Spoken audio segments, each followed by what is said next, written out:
Thank you, Assemblies of the Firstborn Tabernacle, for your goodness and your hospitality. First of all, I want to praise God, give Him glory and honor for being here with you today, and Pastor Wayne, for us both being here today. I want to thank God for Pastor Tess for allowing us, asking us to be here with you today as well. It's always an honor to share God's word with His children, regardless of wherever we are, because we are one big family. Amen? Amen.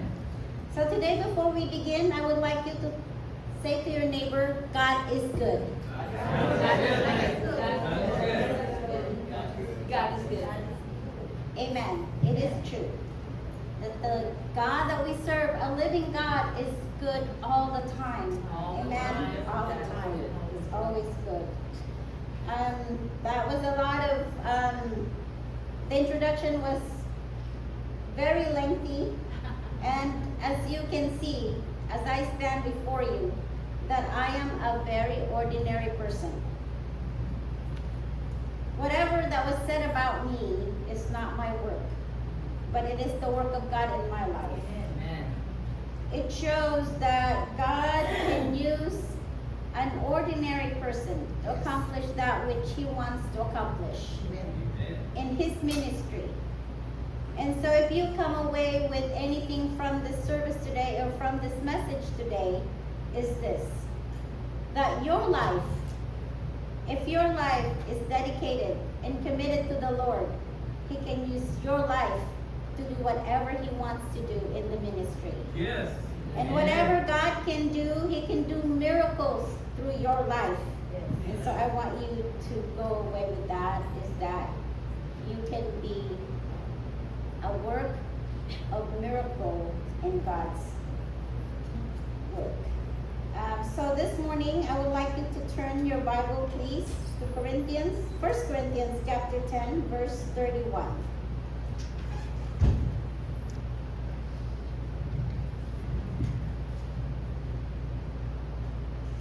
And thank you for the worship team. All of those songs that they sang today pretty much were very encouraging and in line with the message of God today.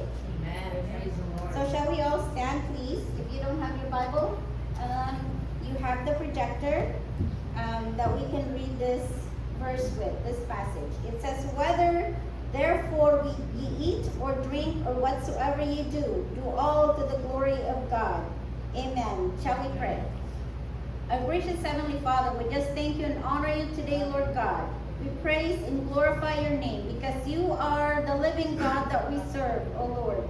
You are all-knowing, all-powerful, all-seeing God, O Lord God, and you see our heart this morning. Yes.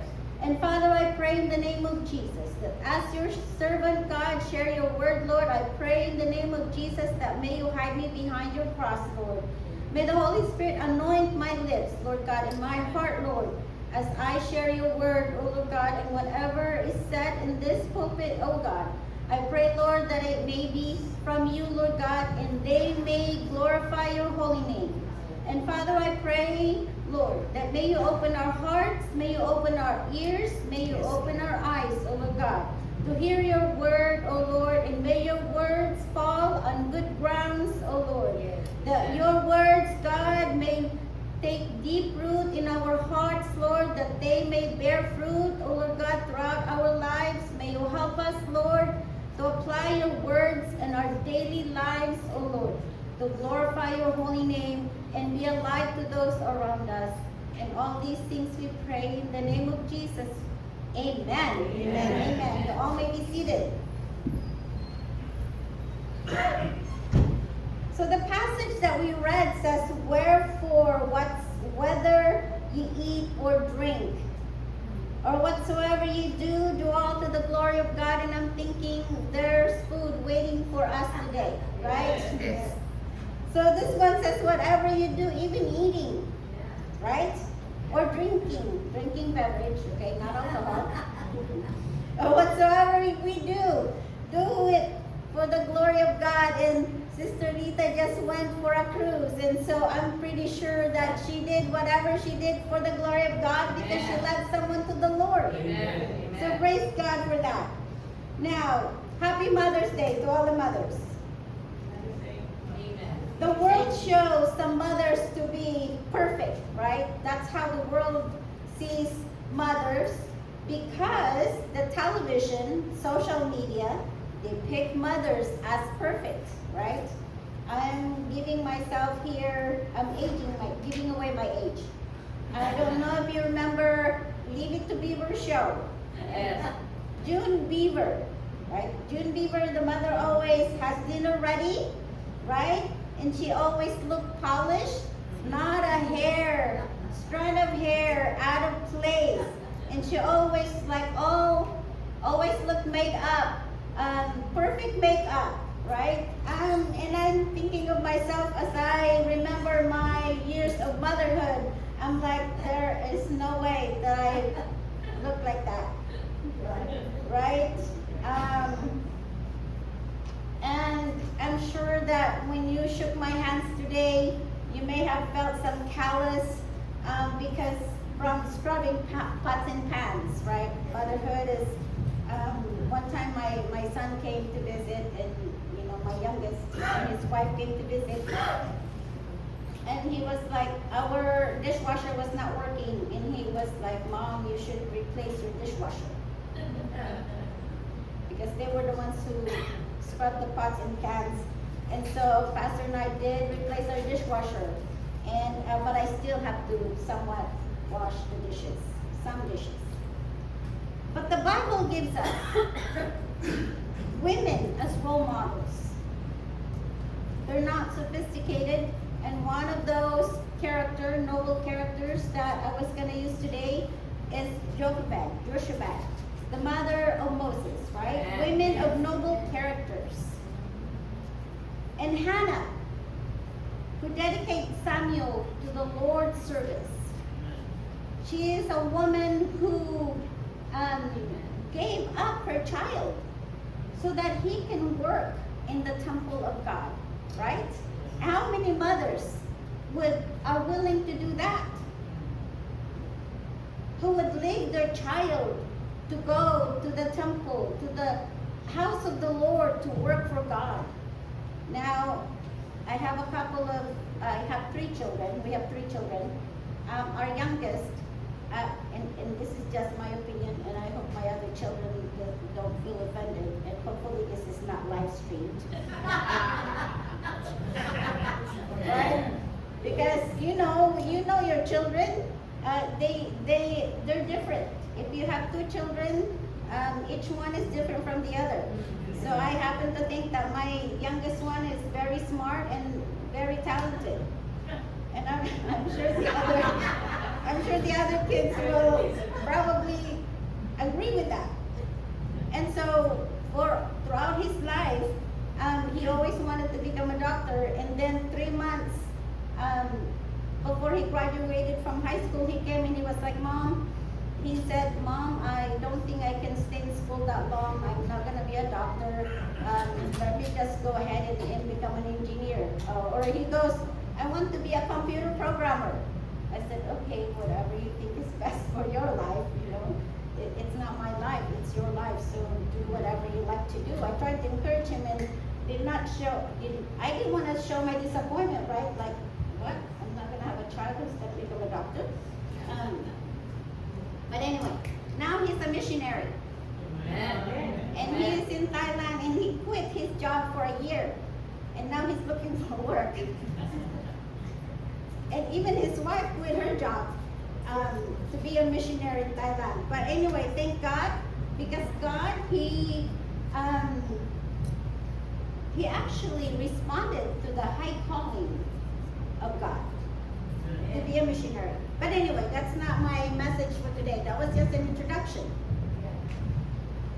So mothers, we are celebrating you today and the ministry you represent. We mothers, we usually don't think about receiving a reward for being a mother or an award. We're not waiting for a trophy to be given to us by our children or even our grandchildren. Even though sometimes they might give us a trophy or a plaque for being the best mother there is, right? But that's why we don't do our work to wait for a trophy or an award. It's the highest calling that anyone could have. Now, as a mother, there are things that we need to look at. And as we look through our life as being a mother, there are a couple of things I believe that made us who we are, gave us the strength to become a mother the way we are. And one of those is knowing God. Now, knowing God is not just knowing of God, but having a personal walk with God. Amen. How many times do we remember of calling on the name of the Lord at night when our children were sick, right? In the middle of the night when they had a fever, what was the first thing that we did? Call on the name of Jesus, right? Jesus, can you heal my child? When our child was going away somewhere far and we're thinking, God, protect my child. And they're away from us, that is the first thought that we think about, is that we depend on our relationship with God, knowing God, because we know that the living God that we serve listens to our prayers and He watches over our family, our children. Amen. So having a personal walk with God, it shows that we are we're women who repented of our sins. So that's the first thing. Having a personal walk with God, we must repent of our sins and ask Jesus to forgive us our sins and believe that He died, that He came down here on earth. He died on the third day and rose again. He died and rose again on the third day. So that's accepting Christ as our Lord and Savior. When we accept Him as our Lord and Savior, the Holy Spirit indwelled in our hearts. Amen. So now we are a new creation. So we are a new creation by God. Yes. A new creation is alive who wants to honor and glorify God. So we're no longer our own, but we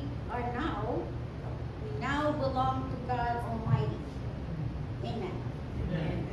God is the center of our life as mothers. So being a mother, everything is a new, different perspective, right? Now, they say it helps with being a mother. They say that a mother has eyes behind their back. Right? Say amen. Amen. I don't know if you've ever had that experience to where your child said, how do you know that I was about to do this? And you say, well, I have eyes behind my back. And it's true. And the only reason for that, or the reason for that, is because God, the Holy Spirit, tells us, Amen. gives us this, it's kind of like a forewarning before our children does something. And that's from the Holy Spirit, and that's from God. So having God in our lives as mothers helps us to do our jobs as mothers victoriously and well. So we are new creation. Now, our life as being new creatures is connected on the vine as well. We talk about God's faithfulness, right? Of being in solid rock.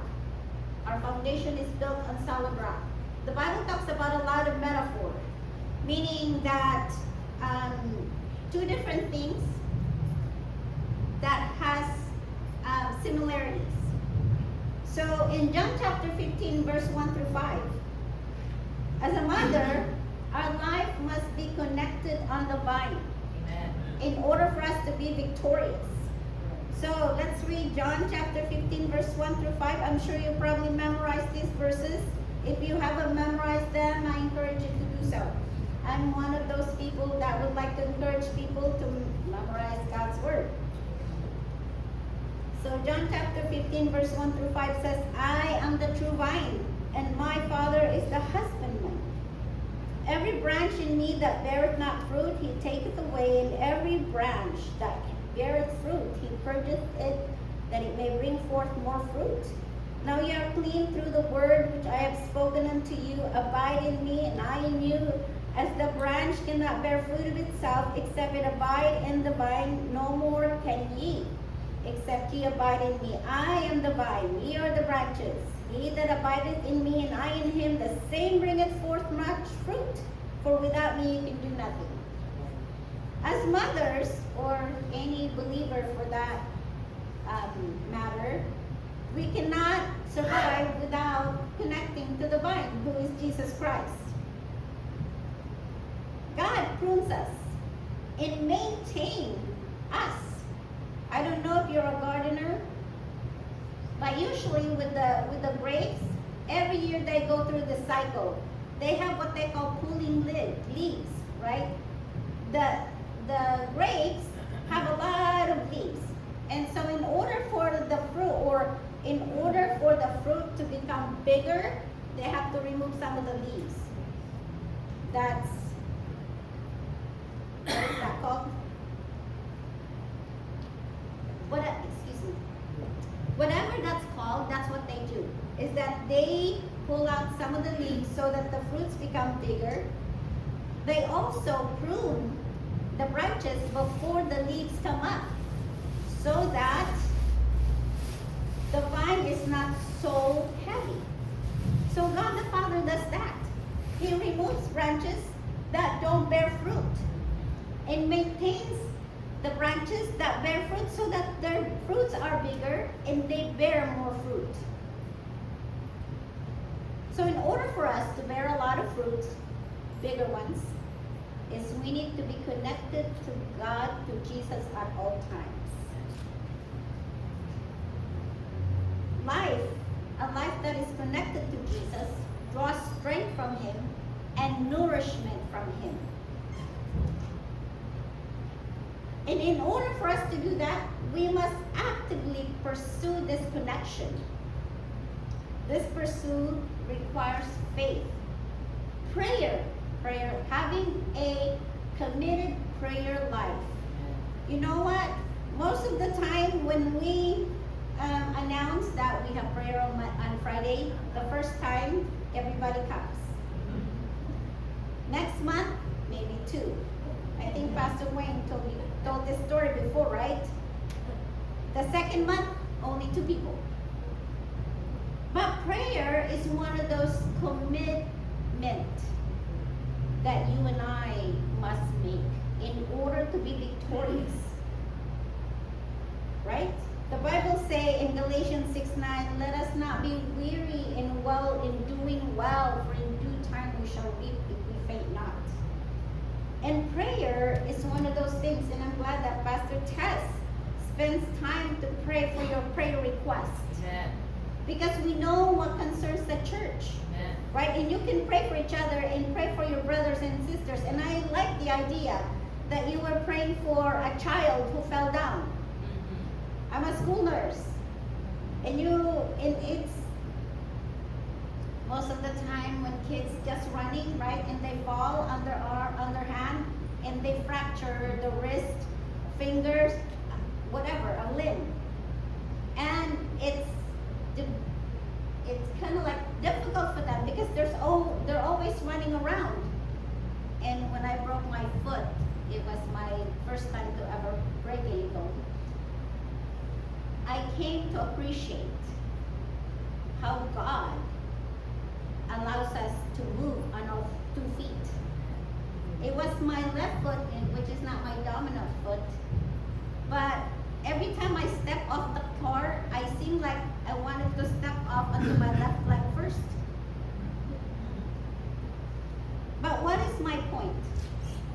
My point is that there are some things in this life that we must actively do in order for us to remain connected to the vine. Prayer life is one of those. So if you have a regular, committed prayer life, you're going to be stronger in your service and your personal walk with God. And why is that important? We're going to get to that in a moment. And devoted life. Studying God's Word. When you have a Bible study, go to it. If you don't have a Bible study, open a Bible study in your home. They'll come to you. It's okay. Pastor Wayne always says you don't have to serve food. The Filipinos know that doesn't apply. Right? He goes, all you have to do is serve me coffee and bread. That doesn't work. They always cook something. But it's okay, whatever you like. As long as you have Bible study. Amen.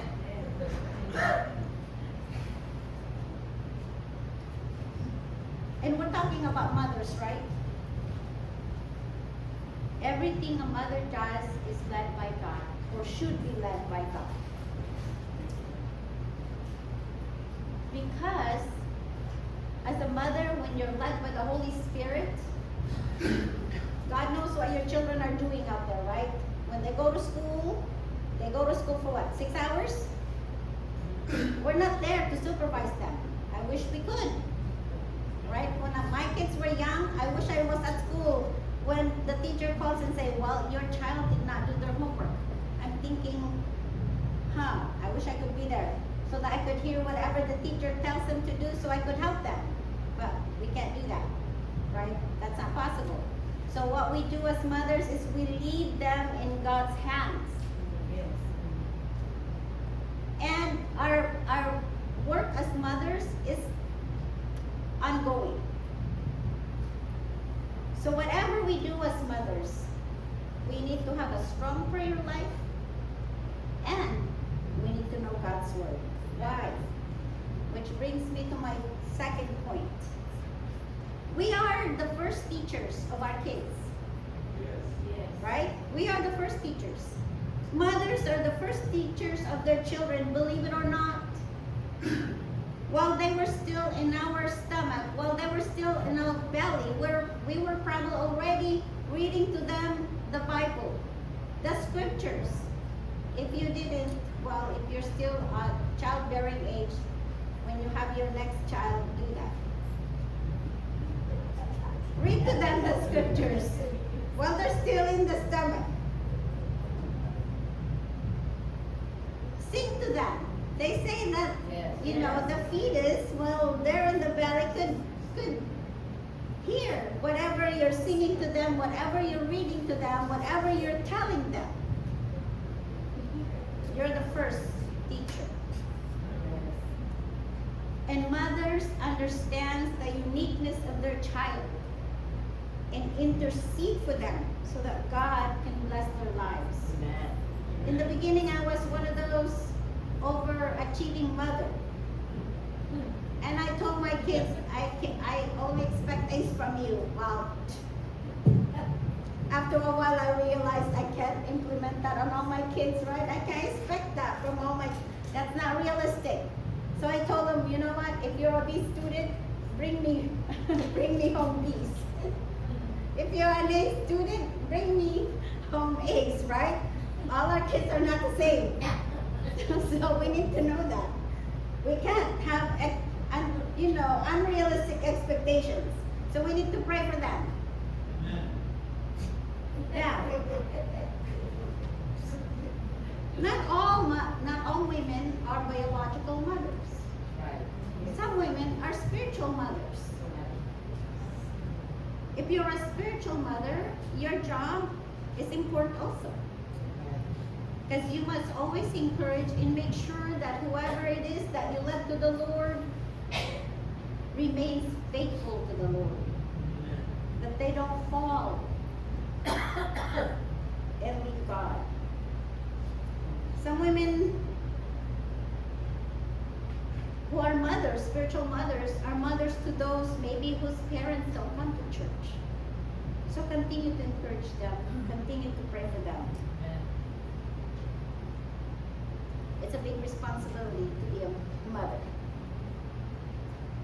But because you are connected, you are a new creation, you are connected with the vine, God will help you through it, whatever it is that we need to do.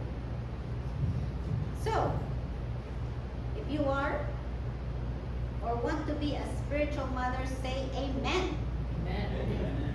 Praise the Lord. Even the men said that. Thank you. Because your day's coming, right? Yes. Father's Day is coming. Yes. You can be a biological father or a spiritual father. Amen. Teaching your children to become disciples. This is a life investment, right? You're investing into your child's being a disciple for Christ.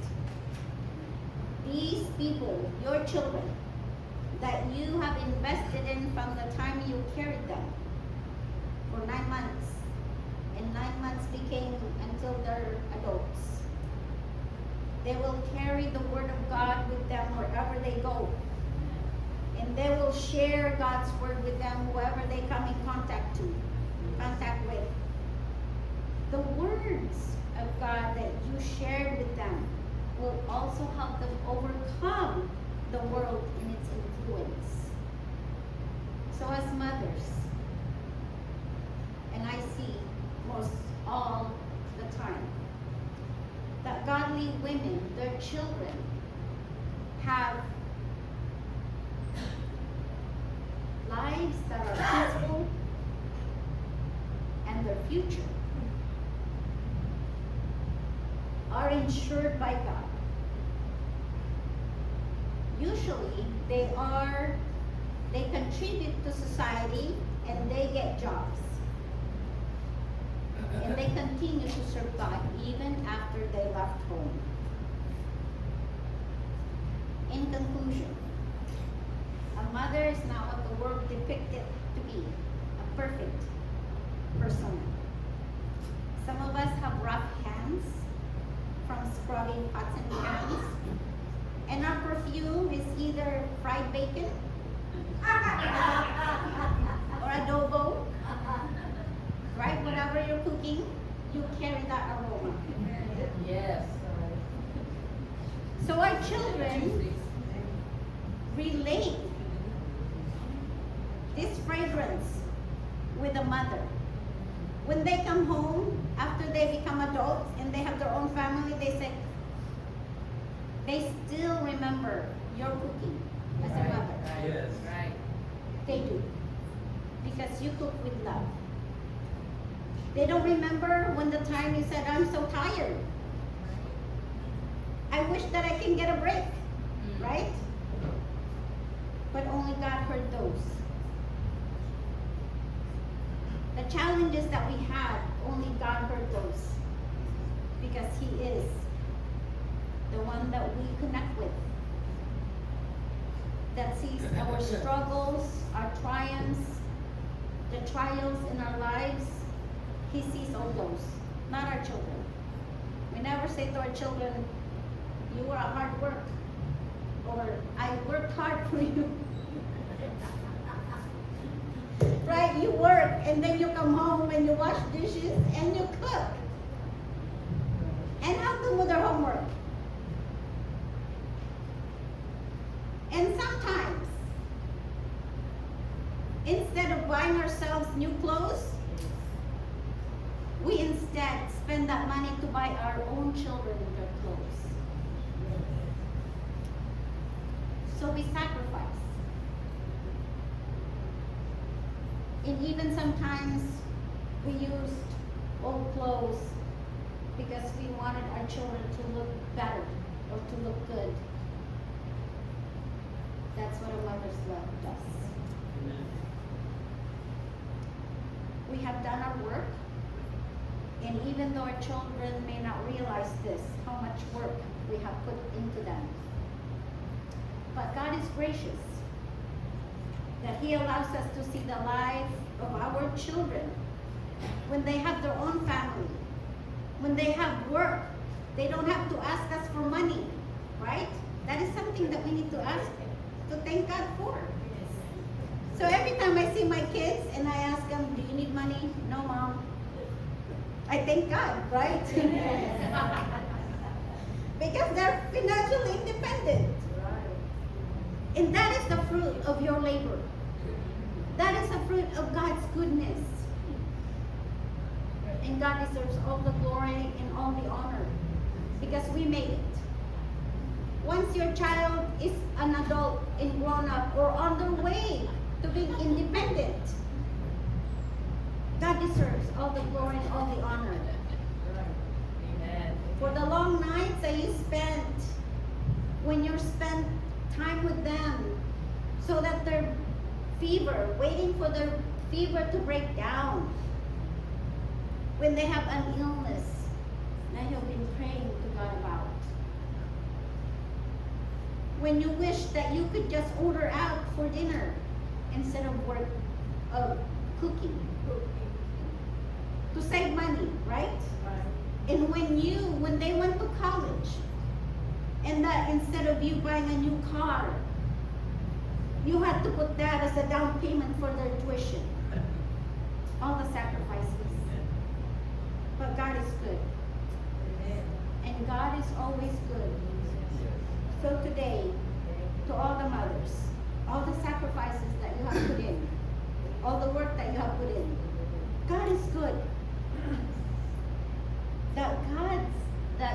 God allows you to see the fruit of your labor. When your own children gives you money or give you a present on Mother's Day and say, Mom, I appreciate you. That is the fruit of your labor. That God allows you to see before we die, right?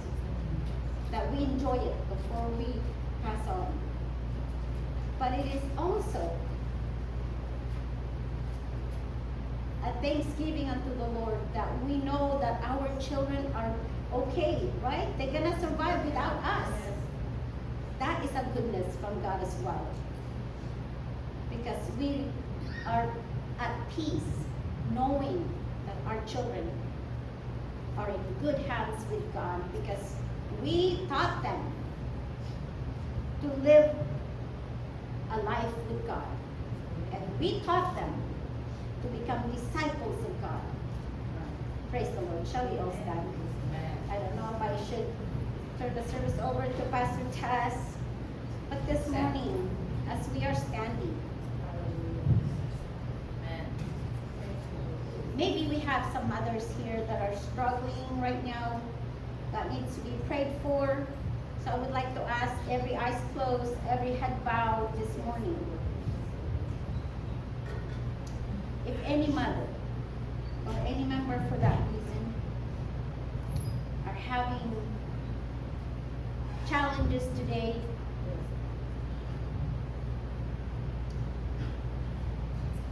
any reason that you need help in praying unto the Lord, we encourage you. The altar is open this morning. And I'd like to ask the worship team, as they sing a song this morning of worship, we would like to encourage you, come to the altar and talk to the Lord. Talk to the Lord and tell Him your need, about your need. Because you know what? God is all-knowing, all-seeing. He knows what you need. He knows about your challenges.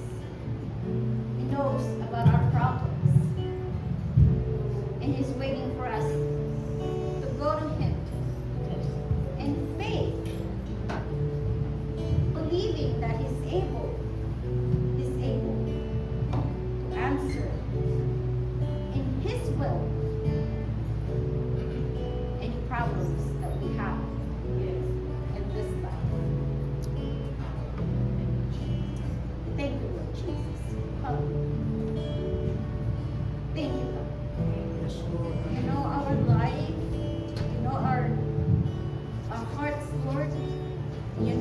names, oh Yes, God. Lord You Jesus. care about each one of us, Lord. Hallelujah, Lord. Bless you. You are so concerned about each one of us, oh God. That you know our needs, Lord. And Father, this morning, as the Holy Spirit, oh Lord God, speak to the hearts of your people, Lord God. We pray, Lord, that anyone here, Lord God, who wants to be prayed for, pray, God, that they will take a step of faith, Lord Yes, Jesus. Lord. In Jesus' name. In Jesus' Go name. before you, Father, and ask, Lord God. Ask, Lord. Believing, Lord God, that your